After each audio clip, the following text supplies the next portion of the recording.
Thanks for tuning in to TellyCast. Before you listen to the show, I wanted to let you know about our next content industry event, the TellyCast Digital Content Forum, sponsored by BBC Studios. It takes place at BFI South Bank in London on the 30th of November. The first event of its kind in the UK, it will create an environment for producers, podcasters, brands, media agencies, platforms and the wider content industry to gather, learn, debate and share insight on the business opportunities in the fast-developing world of digital-first content. Panel sessions during the day are designed to provide actionable insights and will focus on production, development, community building, IP, formats and brand-funded social content. Speakers include senior execs from Meta, BBC Studios, Lad Bible Group, Channel 4, Future Studios, Audio Boom, The Sidemen, Jungle Creations and more to be announced. The lineup also features top creators, including YouTube star Joe Sugg and Danny Robbins, creator of podcast-turned-TV series The Battersea Poltergeist. And our moderators include Creatorville's Sam Barcroft and former YouTube Originals Commissioner and Executive Producer Luke Hyams. Tickets are strictly limited and only available at telecast.com/events.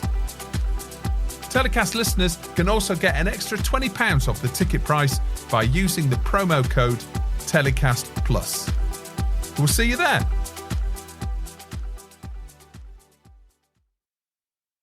TellyCast, the TV industry news review. Hi, I'm Justin Crosby, and welcome to another TellyCast. We're in Glasgow this week at the World Congress of Science and Factual Producers, where programme makers, networks, distributors and streamers are gathered together with the scientific community to buy, sell, pitch and develop factual programming. My guests here at the Scottish Exhibition Centre are Andrew Cohen, Head of the Science Unit at BBC Studios, and Jayne Edwards, Head of Development at Humblebee Films. It's all coming up on this week's TellyCast. So my first guest on this week's show is Andrew Cohen, Head of the Science Unit at BBC Studios. Andrew, welcome to TellyCast. Very pleased to be here. Well, here we are in Glasgow, right at the beginning of the Science Congress. Have you had a good trip here? Have you had many meetings so far? Are you busy? A fair few meetings already. It's normally kind of quite back-to-back, this event, wherever it is in the world. It's kind of different this year because we actually have part of our production team based in Glasgow, so it's sort of like coming home as well. We're based in London and Glasgow. Very good to be here. Very good to be here. First of all, I'm really keen to understand about BBC Studios and science, because obviously, huge production business. We've been speaking to lots of BBC Studios execs over the last few weeks. Tell us about, how you operate in the science space, because obviously, this event is very much focused around science and factual. But tell us what sort of shows you're making and who you're making them for. Our origins are part of the BBC sort of public service, the in-house production going back decades and decades and decades to the 1960s. So sort of we're born of the BBC, but now that we're part of BBC Studios, we're making productions for producers and platforms all over the world. So we've just had a show called Our Universe that's launched on Netflix last week, racing its way up the charts, which is very good to see. It's a space show, but it's surprising because it tells the story of the universe through natural history, which I think has never ever been done before. So we've got that on the platform at the moment. On the BBC, we've got a show that started a couple of weeks ago with Professor Hannah Fry called The Secret Genius of Modern Life. That is just a kind of brilliant, quirky piece of storytelling, 6-part series. And then we're in sort of conversations with pretty much every major broadcaster and platform on the planet. So a lot going on at the moment. As you say, you're now commercial business, but you must be uniquely positioned, I suppose, after years of being integral within the BBC, if you like, in terms of access and relationships with other public service broadcasters around the world and other scientific institutions, I would imagine. Is that really what enables you to, tell the stories that you do? Is it a case of the legacy and the credibility that the BBC gives you? I think if it was just legacy, then we'd be on our way to sort of dying, if you know what I mean. So I think the brilliance of BBC Studios is that we can utilise all of that sort of knowledge, that sort of skill and experience in storytelling and specialist storytelling in a way that's incredibly valuable. But that also gives you an ability to innovate in extraordinary ways as well. So whether that is another show that we've got on Netflix called The Anthrax Attacks, it's this sort of hybrid drama documentary about the anthrax attacks back in 2001. It's really innovative storytelling that doesn't necessarily read primarily as science, but is completely underpinned by science journalism. And then you were mentioning access. Being the BBC, being BBC Studios does give us an amazing ability to reach people. We made a series with Greta Thunberg a couple of years ago, the only major television series that she's made. And I think it very much was the credibility of our journalism that allowed us to form that relationship, that ongoing relationship with her to make that series. In terms of science programming and where we are now, because, the context of this, it's the first Science Congress for a number of years since the pandemic, and I was talking to Paul Lewis, one of the last really major industry events to come back after lockdown. Give us a sense of the importance of this event within the science and factual storytelling community, because there's quite a community feeling around this event, I think. Yeah, I think it's a unique event because it's a combination of a community coming together and to be able to spend time talking about what we do in a way that is not just about the market, but at the same time it's also a market where we're selling our wares as much as everyone else is. So I think that compared to something like MIPCOM or something where you're in a pure market mode, it's a pleasure. And also you just see a lot of old friends and colleagues from the industry that particularly now, 3 years on since the last event in Tokyo, it's just a chance to catch up and really understand collectively where the industry and our part of the industry, we're only a small part of the massive factual industry, is moving, what themes, what the opportunities are. It's really unique in that sense. And that's interesting you say themes, because obviously science is, it's evergreen. Our knowledge of the universe and all aspects of science is growing, and we obviously have lots of scientists here as well who producers and broadcasters are meeting.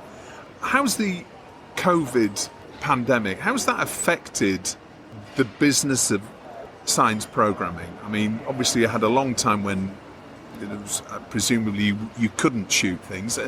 Has it changed the narrative, or? We never stopped shooting. So I mean, our universe, the show I just mentioned on Netflix, was shot throughout lockdowns all around the world. So we adapted, and it became, in some ways, more complex, and will have transformed the industry for good in the way that what we learned through that process. But we never stopped shooting. We had multiple series shooting throughout the pandemic. I was just going to go back to something you sort of said at the beginning of that question, though, which is the idea that science program is evergreen. And I probably wouldn't agree with that, actually. Okay. I think it's sort of, if we're using that garden sort of metaphor, it's a bit patchy in its relationship with sort of the broadcasting industry, in that sometimes it flowers kind of madly and everyone wants science programming sort of very head-on, that it's in fashion, that you sort of get moments where, I don't know, it can be connected to the 50th anniversary of Apollo, or where broadcasters and platforms really want the audience to know that they're watching science programs. And then I think there's other times where it's really out of fashion and you're hiding the science in the way that you sort of hide vegetables in your kids' food. You have to kind of work with that. And as someone who's worked in the industry for over 25 years now, can't quite believe that's true, but it is, that ebb and flow of how audiences want to accept the content is a really interesting one. And how's the pandemic affected that demand then? Because I think we saw various different demands during lockdown for various types of programming. And where are we in that sort of a peak or a trough of demand? Where are we right now? In direct relation to the pandemic, you had this obvious massive spike, which was a sort of a necessary public service in terms of providing programming on COVID and the pandemic. That has now, for understandable reasons, sort of dissipated, and people, are nervy about commissioning programs about the pandemic. Now there's sort of people are wanting to move away from it rather than move into it. That will change. We know that will change. There'll be a moment sometime in the future where that sort of need to tell the historic story of what we've been through will come in. There isn't much of a hunger for that. We're just like glad to get out the back of it, and we just want to forget it, right? Who can blame audiences for not wanting to watch something about the pandemic at the moment? So that's sort of one place that's led us. I think there's a general tone off the back of the pandemic, off the back of the Ukraine war, of people just wanting to be entertained. Escapism is incredibly important now.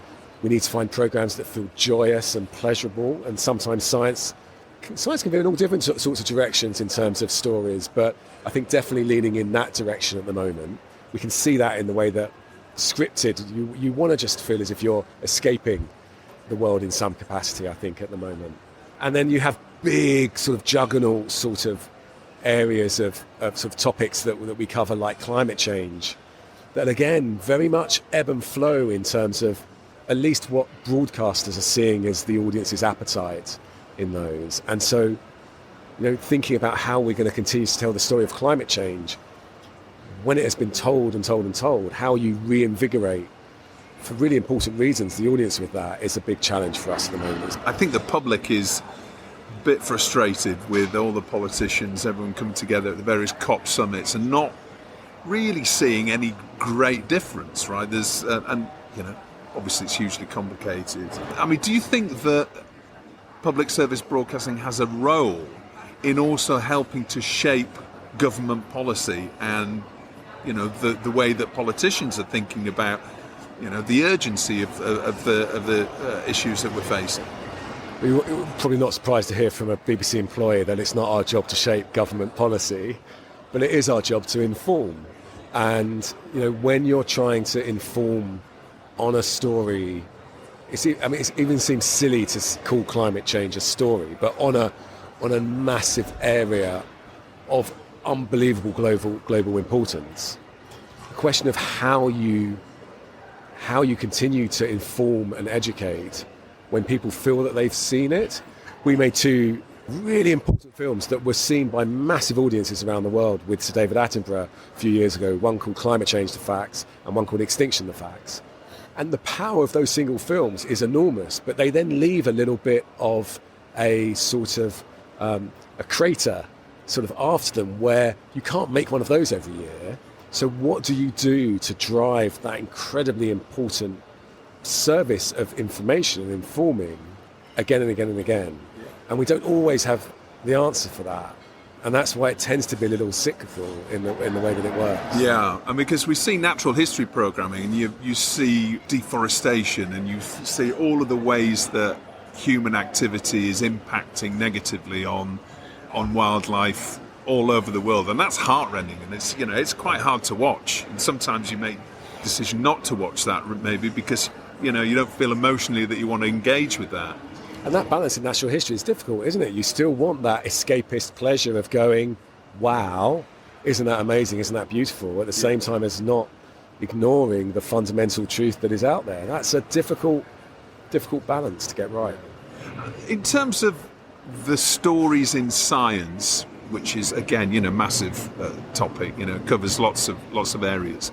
But what do you think the key stories that are still untold that you might be looking for in the future, without giving away any projects that you might be working on that you don't want to announce?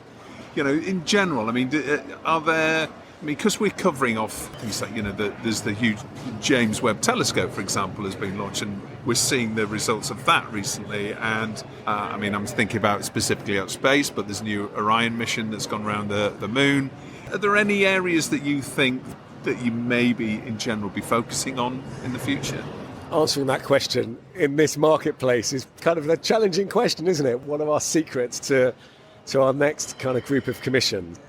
Forgive me for taking a slightly different track through that question, but one of the most interesting things that we're thinking about is the idea of how audience come to watch content at the moment.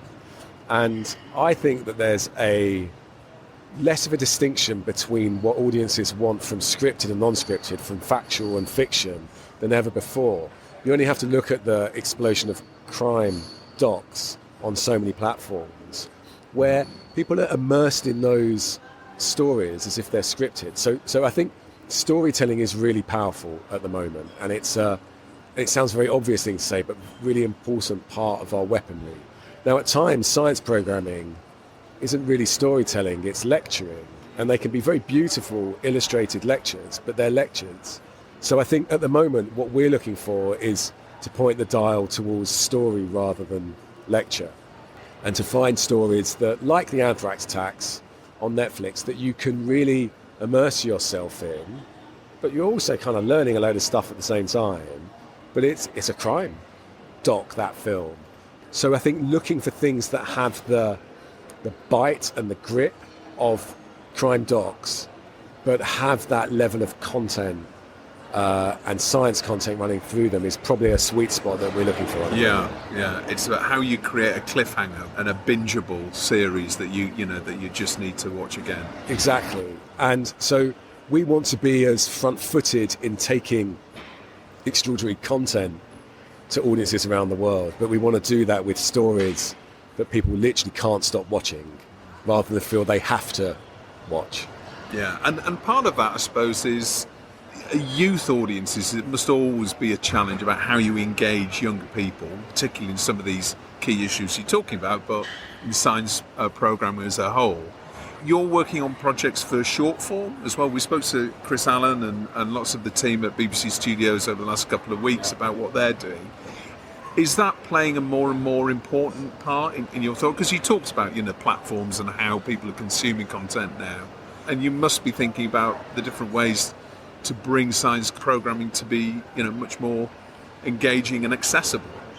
I think there was a time where it felt as if there was a sort of knee-jerk reaction to, in fact, it wasn't a knee-jerk, it's because we all bought into it, but the idea that short form was the future. And I think that distinction that younger audiences just want to consume content via short form is not the truth that we thought it might have been. I think short form is incredibly important. We have an amazing part of the unit that makes shorts for BBC Earth and lots of other platforms and broadcasters, but that is part of the armoury in reaching younger audiences. It's not the sole armoury. A series like Secret Genius of the Modern World is a brilliant piece of quite classic broadcasting, but with a tonality that just feels completely different. And we know that young audiences are absolutely loving that show. And that's very much down to the performance of Hannah Fry, and the way that she connects with the camera is just of a different generation. I think we do want to invest in short form, but we know that young audiences love great long-form storytelling as well.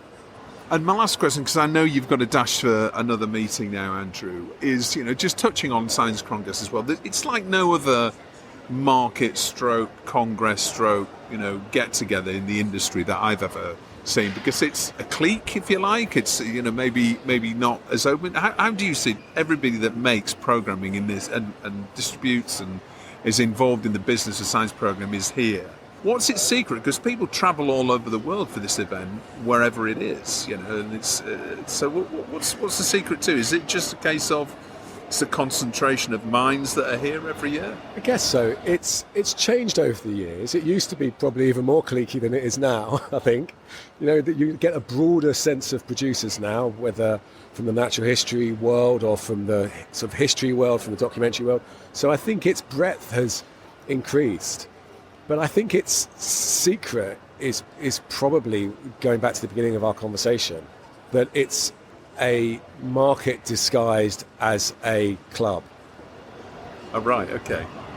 And so you feel both part of a club that you're coming back to, but you're also getting the chance to, really meet a lot of people very efficiently and talk about ideas, talk about funding, talk about where you're going next. So I think that combination makes it very unique. That's interesting, because the delegates lounge is called the members lounge, isn't it? And it does very much feel like, as you say, a club. It's a good way. I hadn't really thought of it, but that's a good I think probably people come with different, I'm sure everyone's sort of experience and view on that is unique, but that's my... All right. Well, we'll see. I'll get to speak to hopefully some more delegates over the next couple of days and get their take on it. Andrew, thank you for your time. Have a great Congress, and lovely to meet you. Thank you for coming on TellyCast. Thank you. So the World Congress of Science and Factual Producers isn't just about science. It's, of course, about lots of different aspects of Factual. And I guess one of the other key pillars for the event is natural history. So I'm delighted to welcome Jayne Edwards, Head of Development for Humblebee Films. Jayne, how are you? I'm very well, thank you, Justin. Thank you very much for spending some time with me amongst the hubbub of the event here. Humblebee Films, we've had Stephen Dunleavy on the show a few months ago, maybe it's about a year ago, we were talking about what Humblebee was up to. And you're one of the leading natural history production companies based out of Bristol, which is really the sort of the centre of the natural history universe, if you like. Can you bring us up to speed on what Humblebee is being working on recently in your recent projects? Most recently, there's been things like Life in Colour with Sir David Attenborough, which was a lovely series for BBC One and also Netflix, so it's quite an interesting co-production. Also, we've had Wild Babies. That was a complete production for Netflix. And I think it's absolutely fine to say this because it's been announced. We're working on a series currently called Secret World of Sound. That's his working title anyway.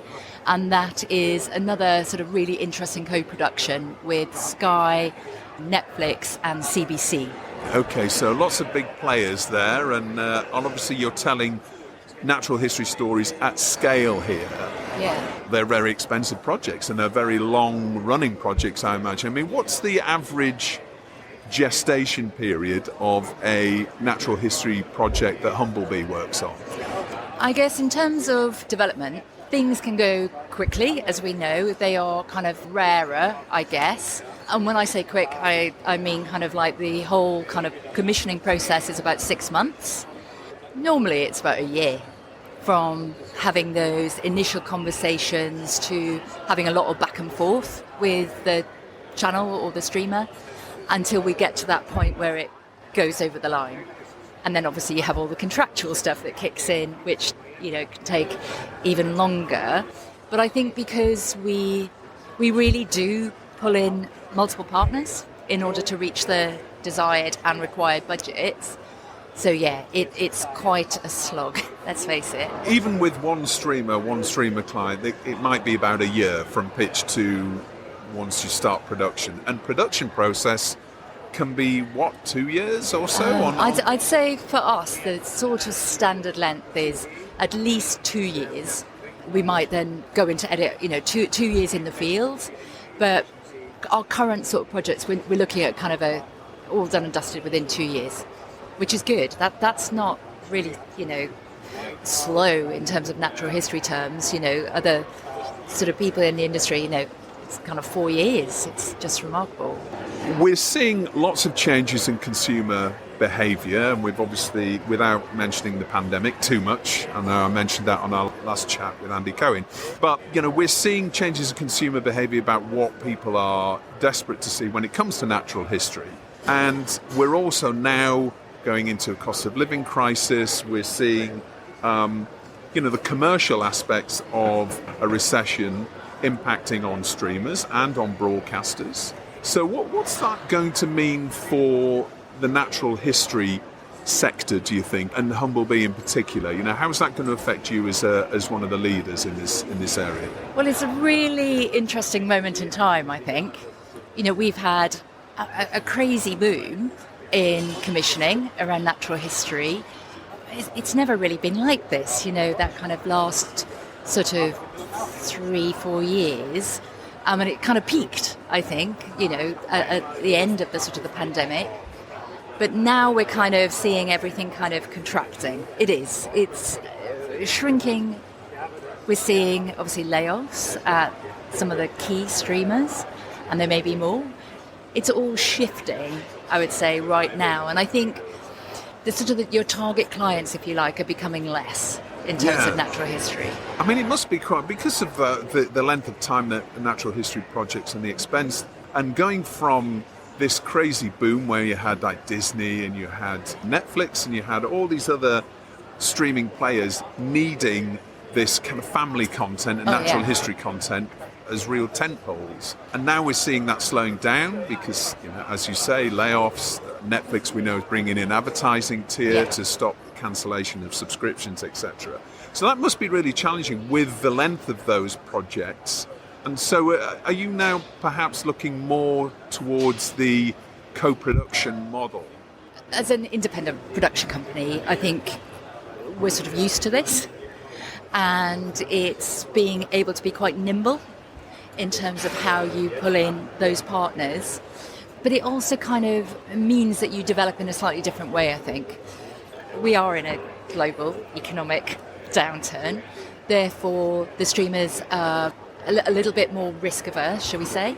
So it means that we need to be developing for the broadest audience as possible.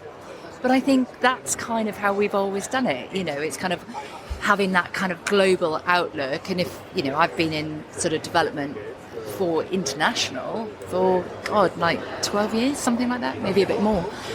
So we've always had to have that kind of global reach. So yeah, we very much try and think all through the process, who would this particular idea appeal to? And I think in the UK we've always been a bit shy to pitch our projects to multiple broadcasters at the same time. I mean, that's always been the way it is in the States, you know, where it's like, oh, look, it's like a shop, do you want to buy? But I think that's really vital now, that you have to pitch to multiple people at the same time. And knowing, for instance, say something like Life in Colour, you know, I think that was the first Netflix BBC co-production, or certainly was in natural history. But you look at those sorts of deals that you can pull together, and also you have to think, say, somebody, I mean, I don't know if they will do this, but, you know, will Disney open up to the idea of co-productions as it's more value for money, or will they want to continue to own it all? Oh, right, so they don't do that at the moment. So it's purely their own projects. They own it and it's theirs. But obviously we thought the same with Netflix, but nope, you know, they are open to doing those co-production deals. And then we've got people in the UK like Sky and the BBC that are also, you know, will take the UK rights, and Italy, Germany. So we have to think like that all the time. So perhaps less blue chip projects getting commissioned, more broadcasters taking a position and coming together as production partners on projects. That also begs the question of, you know, what is going to get commissioned? And so surely there's only so many times you can tell the story of the hippos in the Okavanga, for example. I mean, I don't know if there are hippos there or not. Somebody will tell me, I'm sure. But what is it that you're planning on with Humblebee to give you that cut through, to tell stories in a different and fresh way? Well, I think this is what we're all doing, isn't it? This is kind of incumbent on all of us, because what you start to see across streamers and broadcasters is that everyone is kind of commissioning the same shows.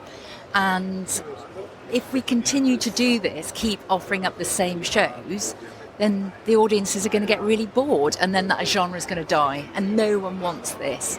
So it is absolutely incumbent on us as producers to keep innovating. At Humblebee, I think, you know, we've got a really lovely sort of USP. It's very much taking the familiar but drilling down, using technology to kind of shine a new light on something like colour or sound. It's finding those unique little twists.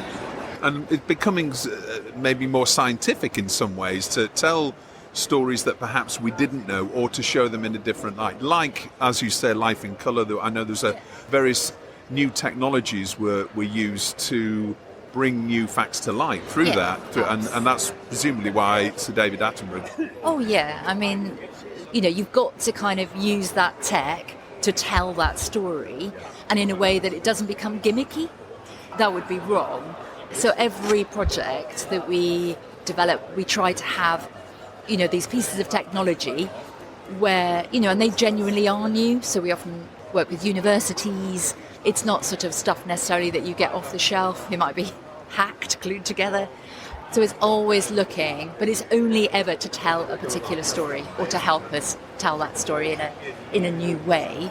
But the other thing, you know, at Humblebee with Wild Babies, which was a lovely box set series, the title sort of doesn't really allude to the kind of the drama with that show.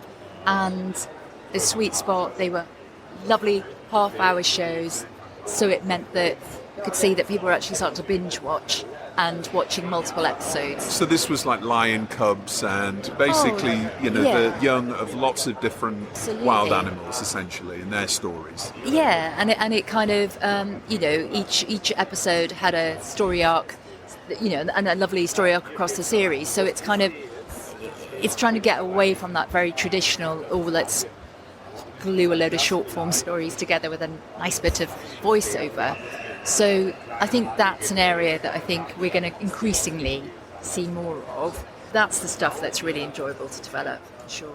To finish off, we're here in Glasgow at the Science Congress. So presumably you're here pitching a lot of new ideas and you're meeting, from a producer's perspective, who's here that's interesting for you to meet? Well, it's interesting. I mean, this is my first time at Congress. I think this year is interesting because there are less people that than you would expect. So, like Netflix are not here, Discovery are not here, but Nat Geo, obviously, BBC are here. So it's just lovely to kind of meet people in real life, because obviously we are tending now to develop our relationships, our pitching relationships over Zoom still.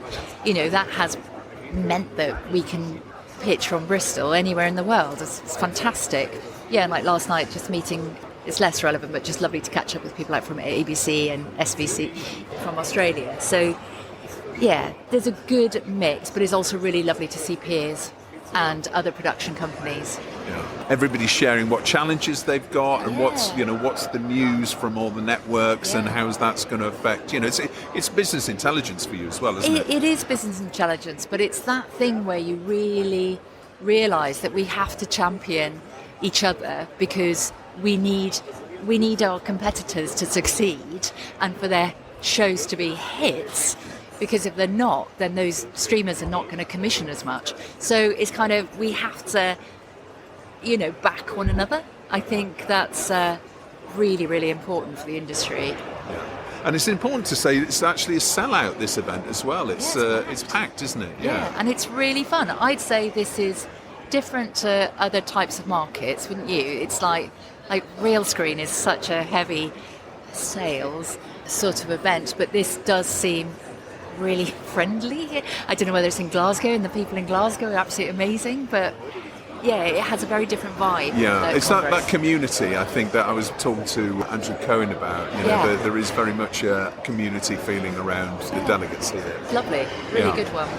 Jayne, thank you for spending a few minutes. I know you've got to dash off for your next meeting, so good luck with everything at Humblebee and getting all those co-production partners lined up for your next project. Maybe we'll see what your next project is over the next few months. We'll stay tuned for that. Yes, that'd be lovely. Thanks very much, Dustin. Cheers. Well, that's all from me from the Science Congress in Glasgow. I hope you enjoyed this week's show. TellyCast is edited by Ian Chambers. Next week, it's a special show from our very own TellyCast Digital Content Forum, sponsored by BBC Studios. Until then, stay safe.